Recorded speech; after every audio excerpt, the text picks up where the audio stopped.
Serious. What's a movie that disturbed the fuck out of you? Have fun watching and be sure to write in the comments what you think about these stories. Maybe you have encountered similar. Story 1. For me, it was Nope. Objectively not a very scary movie, but I saw it in theaters and had no idea that a chimpanzee attack was a major plot point. I have an incredibly strong phobia of monkeys and apes, and the opening sent me spiraling. I would have appreciated a warning. Story 2. I don't know why, but bear with me for a second. I'm a horror movie enthusiast. I love them.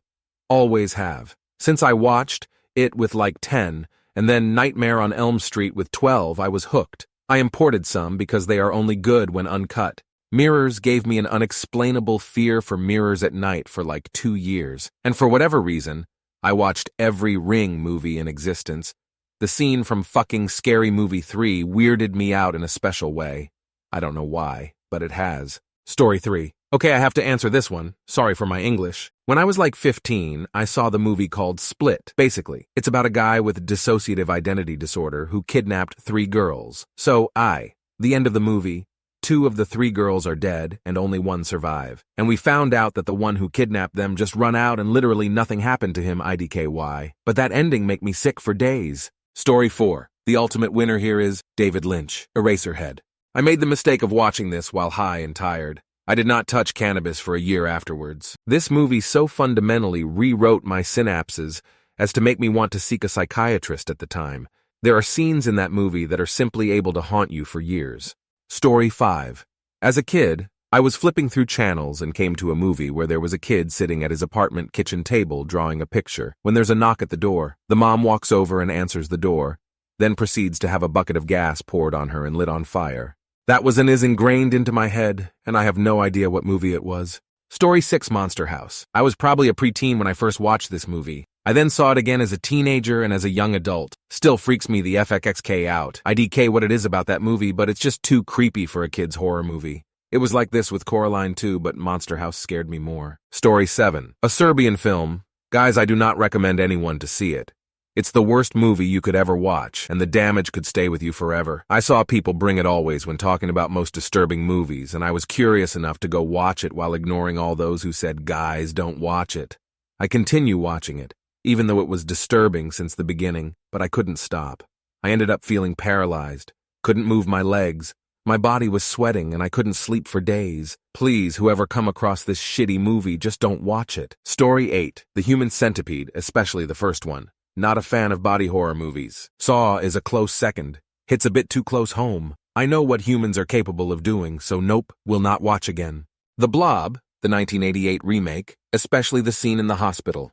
Grave of the Fireflies. And not really a movie, but a series, but the season 1 finale of True Detective hits a bit too close home. Never again. Story 9. The Ring. I went with a friend of mine to a late-night showing. I had to drop her off at her dad's house on the family farm, middle of nowhere, Maine, in a big valley surrounded by forests and nothing else. On the way there, the stereo in my Jeep fucked up and just started bursting static noise. After I dropped her off, I had a 45-minute drive down to the coast, across a bridge to the island I lived on. No neighbors, dirt roads, nothing but soft, splashing water and wind chimes and my own thoughts. Story 10. Skinnamarink. I've been laughed at before for saying how scary it was for me because apparently people find this film boring, but it's just the right kind of horror to really fuck with me. The kind of understated, unceremonious cosmic horror that I've been having existential crises from thinking too much about for years. Great movie. Highly recommend if you can get into slow burn analog horror. Story 11. Black Box. I have no idea how to avoid spoilers, so all I can say is the main dude is a black dude, and you gotta watch it. The blurbs made it sound super B-rate, and it was not. Also, if you think you are seeing CGI, you aren't. The actor can actually do that. I had so many good ones listed, but TBH, this one is gonna get lost in the shuffle if I don't post it alone. Story 12. Okay, so oftentimes I'll watch videos on movies that I don't think I'll be able to watch anytime soon, but want to experience to some degree, and will probably watch later. I heard there was a pretty polarizing movie called Skinnamarink that was very inspired by analog horror, which I love, so I watched a few videos. I'm not sure I'm gonna watch the full movie. Anytime full clips from it were played, I was incredibly disturbed, so I can't imagine that kind of atmosphere for a full movie run. Story 13. Tusk. I hated that film. Iraq also disturbed me, but in a more manageable way. Lastly, I don't know why, but the Insidious series really messes with me. I went to see the last one at the cinema, and it was terrifying. For the record, I love horror, and watch a ton of it. I think it has something to do with my actual nightmares having a similar cinematic style, if that makes sense. Story 14. Terrifier 2. I'm a big fan of horror and thriller, etc., but it has to have some sort of story, or at the very least make sense. There's literally no rhyme or reason to his killing, and they are over-the-top crazy. I couldn't get through it. Hobo with a shotgun. I can't really explain why this movie disturbs me. It's just absolutely nuts. Party monster. Part of it is because I watched this couch locked on too much weed brownies. But it's so surreal watching these guys doing crazy amounts of drugs with their real mothers. And it's all psychedelic colors throughout. It's a very surreal experience. Story 15, Threads, 1984. I won't spoil it since it's best to go into it as blind as you can outside of its basic premise, but it is the scariest and most realistic depiction of a nuclear apocalypse ever put to film. You get to see the before, the period during, the period after, and the future that you can hardly call a future. It's utterly depressing, yet completely necessary in how little the film cares about watering down the very real consequences of nuclear war on society, humans, development, infrastructure, everything. You see everything, especially the things you wish you didn't. This is a film that I place in the category of movies one needs to watch for the experience, but will likely never rewatch again cause trauma. It's free on Tubi and on YouTube. Just make sure you do some nice self-care afterwards. Story 16, Dear Zachary. It's a beautifully made documentary. The documentarian was a close, lifelong friend of a man who was murdered by his pregnant ex-girlfriend. The point of the movie was to tell the kid all about his dad, with stories from friends and relatives. Then, as the story progresses, it changes into a wide-release documentary. I've never had any piece of media make me angrier and sadder. It's fucking powerful. Whenever I recommend it to a friend, it's with a disclaimer. Make sure you don't have anything to do the rest of the day, and maybe the next day, for my particularly sensitive friends. Just thinking about it right now has soured my mood. My mellow is harshed. It fucked me up. I can't recommend it highly enough. Story 17. Don't Look Up. In one of the last scene, you can see that a lot of New Yorkers go to a rooftop to do an orgy. There is an incoming asteroid that will impact Earth. They will die for sure. So the last thing that they want to do is an orgy. It kind of bothered me. Sex is not a scandal for me, but the scene kind of touched me. My thought is, if you like promiscuous sex that much, just do it during your normal life, not when there is an Armageddon. If you don't care about friends and family during an Armageddon and prefer sex, you lived an empty life, I think. Story 18. In first or second grade, I stumbled upon the original Candyman late at night while my family was watching it on TV. I was captivated and terrified as I witnessed the secret lair within the bathroom mirror, complete with swarms of bees. The experience left me unable to sleep alone for a week, insisting on a nightlight and keeping the bathroom light on for safety. Upon re-watching them as an adult, I found that while they were enjoyable for their time, they now come across as somewhat cheesy in today's cinematic world. Story 19. As a kid, Murphy getting killed in RoboCop was not like any other movie death I'd ever seen. It stuck with me many years. Artax drowning in the never-ending story. This was a film for children? Years later, I watched a movie later at night on cable, and it was terrible. And I can't recall the name because I missed the very beginning, but a guy finds a zombie in a deserted building. It's like restrained or tied up. It's a girl. Dude decides to keep the zombie as a fuck doll. Brings his friend in on the deal. Hijinks ensue. Pretty depraved movie. Dreamscape where the guy turns into a snake man. It's probably crappy stop-motion animation that's about as scary as Mr. Bill if I were to watch it now. But as a kid, that shit fucked with me. Recently, Aniara, a cruise-like ship bound for Mars, gets lost, heading into deep space with no hope of recovery. One of the most bleak things I've ever watched. Story 20.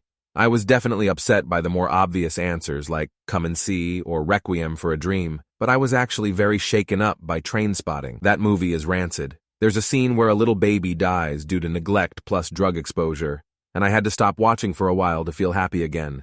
I also remember being very shaken up by Synecdoche, New York. Nothing super graphic happens, but it just made me feel so incredibly depressed and hopeless and small that it fucked me up for a couple of days. Weird how certain movies just unsettle something deep inside that you didn't really know would be so affecting. Story 21, 2006. The Fountain. My dad and mom were watching that when I was 4-ish, maybe 5, thinking I was in the other room playing on my Wii. Nope, not in the slightest. I was watching the scene when the main guy finds this tree of life that drips sap that sprouts flowers. He put some of the sap over his wound to heal himself, and it did wonders for him, so he started drinking it directly. His stomach started hurting and he was on the ground watching as he started sprouting flowers from his body. The nightmares I had from that scene alone. I haven't been able to find that movie for years, and then I finally did a few months ago after thinking of that scene for maybe the third time that week. Just as disturbing as I remembered it to be. For those of you curious, Death is the Road to Awe is the scene I'm talking about. Story 22, Johnny got his gun. One day I just woke up and said, I want to listen one, so I put the video in YouTube. I really didn't understood the video because I didn't saw the video that much. After, I found out it was based on a movie, so I saw a video about the movie. After watching the video, I was just terrified thinking about John and why he had to suffer so much in that horrible way. That concept of being alive but without everything that makes you live, without all your limbs, without everything but your mind. I couldn't sleep that night. I didn't want to close my eyes. I just had the scenes of that guy suffering, wishing for his death. But what really traumatized me was the ending. It's so cruel because he was starting to think his suffer was going to end, and he was finally being able to rest in peace, but it is suddenly taken, and he's left in suffer for the rest of his life until he dies. It could be days, weeks, months, years, or even decades. That concept of infinite pain, without being able to do literally anything for yourself, and that the only way to end with your suffer is if someone with power decides it. I finally was able to sleep at 5 a.m., but damn, I didn't slept well.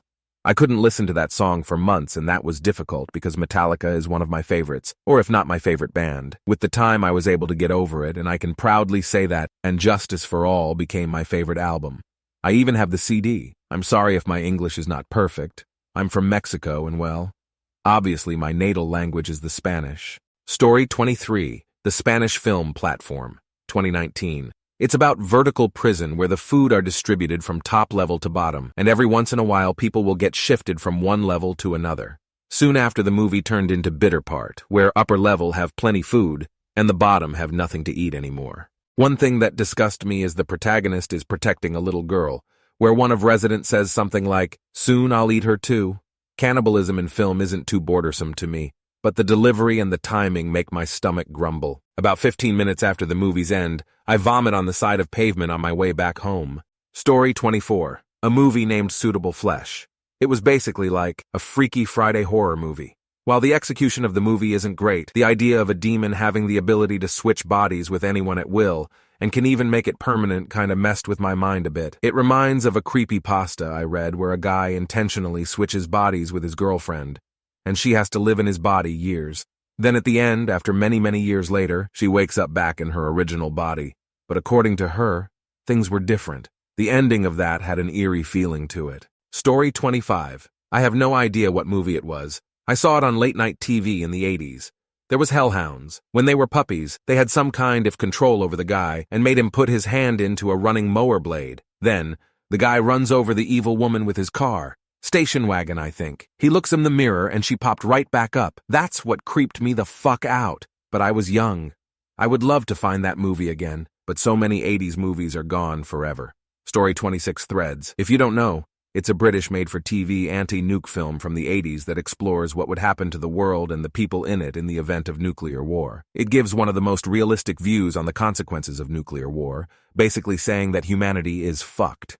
I love the movie, and it's very clear, no-holds-barred message of please don't fucking do this, but I've only been able to watch it once. It's incredibly brutal in its depiction of nuclear war and its immediate and long-term effects on the unlucky people that survive it.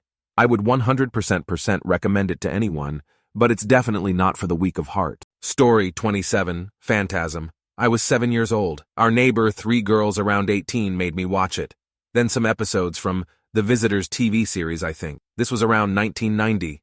Those balls from Phantasm, sucking things out of people's head and getting inside body of people and emptying inners and getting stuck in mouth after trying to get out of mouth. And the scene from The Visitors where the alien in human form peeling his skin off were carved in my childhood memory. Fuck. I know this is not an answer you expect, but I think those disturbing scenes have different effects on different ages. And childhood ones are really carved and deep. Story 28, a Serbian film. I only watched it because someone in college said it was so disturbing they didn't want to even tell me what it was called to stop me from scarring myself. I thought I was into disturbing shit, but I will never unsee that film. It's been over a decade and I still regret having seen it. It's incredibly sexually graphic, involves horrifying, hyper-realistic scenes involving babies and children, and I truly wish it had never been made. Story 29. I haven't seen anyone mention this movie, and I feel like I'm the only one who appreciates it. But Changeling.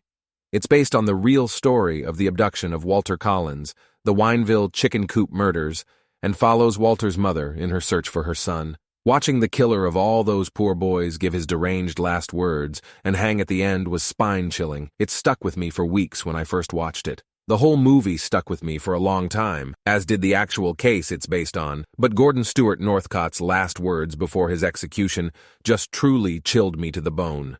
Story 30, Midsommar. I lost sleep because of it. But to be fair, I'd been looking for some good psychological horror movies, so I asked for it. Nerve was also pretty disturbing to me. I saw it in middle school, and at that age, I was seeing how so many kids my age were doing dangerous things online just to get more followers. Also, I'm afraid of robotic voices, so yeah.